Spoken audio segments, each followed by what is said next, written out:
Students, हम आपकी कर रहे थे एनसीईआरटी बुक के सॉल्यूशंस कर रहे हैं क्लास 12th के। तो 6 चैप्टर हमारा इसका हो चुका था, general principle and processes of isolation of elements. तो बच्चे स्टार्ट करते हैं। आपकी एनसीईआरटी का फर्स्ट क्वेश्चन है, which of the ores mentioned can be considered bye magnetic separation methods. तो बच्चे ओर्स को आप कैसे सेपरेट कर सकते हो मैग्नेटिक सेपरेशन मेथड्स के थ्रू। तो बच्चे ओर्स को मैग्नेटिक सेपरेशन में मैंने आपको समझाया था चैप्टर में, ores which are magnetic in nature can be separate from non magnetic gangue particles by magnetic separation method. तो बच्चे क्या किया जाता है, नॉन मैग्नेटिक और मैग्नेटिक की प्रॉपर्टीज यूज करके गैंग पार्टिकल्स को सेपरेट किया जाता है। For example, ores of iron such as haematite, magnetite, siderite and iron pyrites being magnetic can be separate from non-magnetic silica and other impurities by magnetic separation method। तो बच्चे क्या है basically इसका meaning, जब भी आप मैग्नेट में आपके पास जैसे कुछ भी है, मैग्नेट है, ठीक है, मैग्नेटाइट है, तो उसके बाद आपके पास उसमें सिलिका इम्प्योरिटीज़ है जैसे, ठीक है। तो सिलिका इम्प्योरिटी को इसको आप सेपरेट कैसे करोगे, आप मैग्नेट लोगे तो मैग्नेट की तरफ जो मैग्नेटाइट है वो अट्रैक्ट हो जाएगा और सिलिका वहाँ भी रह जाएगा, ऐसे आप सेपरेट कर सकते हो। नेक्स्ट इज बच्चे आपका है second question, what is the significance of leaching in the extraction of aluminium. तो लीचिंग में बच्चे क्या करते थे, हम केमिकली सेपरेशंस करते थे, is quite effective to purify bauxite and ore of aluminium associated with the impurities of iron oxide. The ore is leached with the concentrated solution of NaOH to form soluble complex leaving behind the impurities। तो बच्चे chemical के साथ reaction किया जाता था इसमें, तो bauxite का, तो जब भी आप प्योरीफाई करना चाहते हो bauxite and ore of aluminium, तो उसमें आप एसोसिएट करोगे impurities of iron oxide. The ore उसको आप लीच करोगे कंसनट्रेशन सोल्यूशन के साथ, NaOH का सोल्यूशन है, तो उसमें क्या हो जाएगा, वो स्लोबल हो जाएगा और इम्प्योरिटीज़ आपकी रह जाएंगी। तो ये रिएक्शन देखो बच्चे, दो रिएक्शन में क्या होता है, आपके पास एल्यूमिना का रिएक्शन करवाया, NaOH में पास किया और वाटर था उसको हीट किया, सोडियम मेटा एल्युमिनाइट फॉर्म हुआ। तो सिलिका का रिएक्शन करवाया, सोडियम सिलिकेट फॉर्म हुआ। तो बच्चे ये आपने ऐसे रिएक्शन करवाने हैं और अपने इन क्वेश्चंस को लर्न करना है, ठीक है। तो नेक्स्ट इज देखो आपका, तो नेक्स्ट बच्चे आपका है जो वो हम करते हैं, नेक्स्ट क्वेश्चन है आपका। तो next is third question, the reaction Cr2O3 2Al Al2O3 2Cr chromium. तो ये फॉर्म हो रहा है, डेल्टा जी आपकी वैल्यू आ रही है, is the thermodynamically feasible as a part from the Gibbs energy values. तो बच्चे क्या है, तो आपकी गिब्स एनर्जी की वैल्यू आ रही है, why does it not takes place at room temperature. तो ये रूम टेम्परेचर पे ये वाला रिएक्शन टेक्स प्लेस क्यों नहीं कर सकता, क्योंकि बच्चे क्या होता है, तो हम इसको एक्सप्लेन करेंगे के की वैल्यू से, ठीक है। के इक्विलिब्रियम की वैल्यू आपने प्रीवियस क्लासेस में पढ़ी होगी आपकी। In the given redox reaction are reactant and products are solid at room temperature. तो आर लिक्विड्स जो होते, आर सॉलिड्स होते हैं, ठीक है, जो रिएक्टेंट और प्रोडक्ट्स होते हैं वो सॉलिड होते हैं एट रूम टेम्परेचर पे। तो उनमें क्या होता है, no equilibrium. Reactant and products are hence the reaction does not occur at RT। तो बच्चे रिएक्शन प्लेस नहीं करते at high temperature, Cr melt, तो एट हाई टेम्परेचर पे Cr मेल्ट हो जाता है और T डेल्टा एस, यहाँ पे डेल्टा एस है, तो उसकी वैल्यू क्या हो जाती है, इंक्रीज हो जाती है।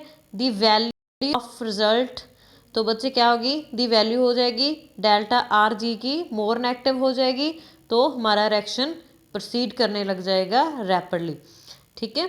तो next is 6.4 question, is it true that under certain condition Mg can reduce Al2O3 and Al can reduce MgO, what are those conditions. तो किस कंडीशन पे बच्चे जो हमारा एल्युमिनियम है, ठीक है, तो वो रिड्यूस होगा मैग्नीशियम ऑक्साइड में, तो copper can be extract, copper को आप एक्सट्रैक्ट करोगे हाइड्रोमेटलर्जी से, बट नॉट जिंक। तो कॉपर को करना है, ठीक है, जिंक से नहीं कर सकते। दिस इज बिकॉज, तो क्योंकि जो ई की वैल्यू है EZn की, ठीक है, इलेक्ट्रोड पोटेंशियल की वैल्यू माइनस में होती है, ठीक है, तो इसीलिए हम उसके साथ रिएक्शन करवाएंगे बच्चा। नेक्स्ट क्वेश्चन आपका, what is the role of depressant in the froth flotation process. तो फ्रोथ फ्लोटेशन पढ़ी थी हमने बच्चे, तो क्या है ये वन मतलब डिस्प्रिंट का बहुत ज़्यादा इंपॉर्टेंट रोल होता है। सल्फाइड्स और particles from forming the froth with air bubbles. तो सल्फाइड और क्या करते हैं, फॉर्म करते हैं फ्रोथ एयर बबल्स में। तो आपके पास क्या होता है, NaCN used as a depressant to separate lead sulphide. तो इसका यूज़ किया जाता है सेपरेट करने के लिए लेड सल्फाइड को, तो फ्रॉम जिंक से। तो क्या फॉर्म हो जाता है, जिंक हमारे पास कम्प्लेक्स फॉर्म हो जाता है on the surface of zinc sulphide, there by preventing it from the formation of the fruit.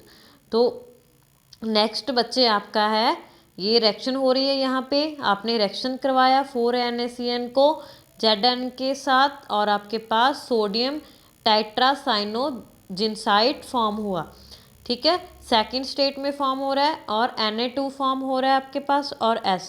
तो बच्चे Na2S के साथ आपके सब पास क्या फॉर्म हो रहा है, सल्फाइड का और फॉर्म हो रहा है, यहाँ पे S है। तो बच्चे देख लो ये कैसे होती है रिएक्शन, इंपॉर्टेंट है, ये ऐसे क्वेश्चंस आ जाते हैं आपको बच्चा। Next the why the extractions of copper from pyrites. तो from more difficult than that from its oxide और थ्रू रिडक्शन। तो बच्चे क्या होता है, आपके पास क्या होता है, कॉपर की वैल्यू मोर नेगेटिव होती है, ठीक है। तो कॉपर Cu2S की वैल्यू जो होती है आपके पास कॉपर सल्फाइड की, तो मोर नेगेटिव होती है CS2 से और H2SO से। तो इसका क्या मतलब है, इसीलिए हम इसको रिड्यूस नहीं कर सकते Cu2S को कार्बन और हाइड्रोजन से, क्योंकि CO2 मोर नेगेटिव होती है ऑफ Cu2 से। तो इसीलिए हम इसको रिड्यूस नहीं कर सकते कार्बन से। सो इसीलिए हमें क्या करना पड़ता है, इसको फर्स्ट पेराइड्स को फर्स्टली कन्वर्ट करते हैं ऑक्साइड में बिफोर रिडक्शन टू कॉपर। तो उसको फर्स्ट कन्वर्ट किया जाता है क्योंकि वो मोर नेगेटिव होती है डेल्टा की वैल्यू, डेल्टा Fg की वैल्यू। तो इसीलिए हम उसको ये वाली रिएक्शन जो मैंने आपको शो की है, ये वाली रिएक्शन फॉलो करते हैं। Next is explain zone refining. तो जोन रिफाइनिंग में बच्चे क्या होता है, तो जोन रिफाइनिंग क्या है, this is the method use for production of semiconductors and other metals of very high purity. तो बच्चे जोन रिफाइनिंग कुछ मेटल्स के लिए यूज़ किया जाता है जिसमें बहुत ज़्यादा हाई प्योरिटीज़ होती है, जैसे गैलियम हो गया, ठीक है, बेरियम, इंडियम, तो ये इनके लिए यूज़ किया जाता है। तो बच्चे किस पे डिपेंड करता है, इसमें are more soluble in the molten state than the solid state of the metal. तो बच्चे मोल्टन स्टेट में प्योरिटीज मेल्ट हो जाती हैं, ठीक है, तो ये सॉलिड स्टेट में नहीं यूज़ किया जाता, मतलब कम यूज़ किया जाता है at comparison. The impure metal in the form of bar is heated, उसको हीट किया जाता है सर्कुलर हीटर के साथ। तो बच्चे चैप्टर में मैंने आपको ये हीटर भी शो किया था। As the heater is slowly moved along the length of rod. तो बच्चे हीटर स्लोली मूव करने लग जाता है लेंथ ऑफ रोड की तरफ, तो फर्दर क्या हो जाता है, क्रिस्टलाइज हो जाता है। तो आउट ऑफ दी तो हमारी इम्प्योरिटीज़ है मेल्ट हो जाती हैं, तो हमारी जो मतलब इम्प्योरिटीज़ है वो एडजेसेंट मोल्टर जोन में चली जाती है। तो दिस प्रोसेस इज रिपीटेड, तो इस प्रोसेस को रिपीट किया जाता है। तो एक ऐसा पॉइंट आता है बच्चे, यहाँ पे क्या हो जाता है, completely driven to the one end of the rod which is then cut off the and discard। तो बच्चे एक पॉइंट ऐसा होता है जहाँ पे जो प्योरिटीज़ है कम्प्लीटली इकट्ठा हो जाती है, तो उसको वहाँ से कट कर दिया जाता है। Next is chromatography. तो बच्चे ये बहुत ज़्यादा इंपॉर्टेंट है। तो ये किसके लिए यूज़ किया जाता है, different components of mixture are observed by different extent on the adsorbent, ठीक है, तो ऑब्जर्वेंट, ठीक है। तो next is in column chromatography such as alumina Al2O3 और silica gel is packed in the column. तो बच्चे इसको एक्सपेरिमेंट करने के लिए, जैसे आपके पास Al2 है, O3 है, सिलिका जेल है, उसको आप कॉलम में रखोगे, ठीक है, एक स्टेशनरी फेस फॉर्म होगा आपके पास फर्दर क्या होगा, सॉल्वेंट डिसॉल्व हो जाएगा, तो आप उसको अप्लाई करोगे टॉप ऑफ द कॉलम पे।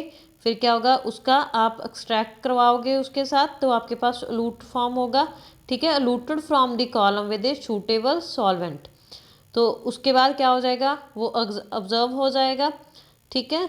तो इसमें आप क्या कर सकते हो, इसकी हेल्प से आप वेरियस जो मिक्सचर है, कंपोनेंट्स है, उनको सेपरेट करा सकते हो, ठीक है। नेक्स्ट क्वेश्चन हम नेक्स्ट आपकी क्लास में करेंगे, ठीक है।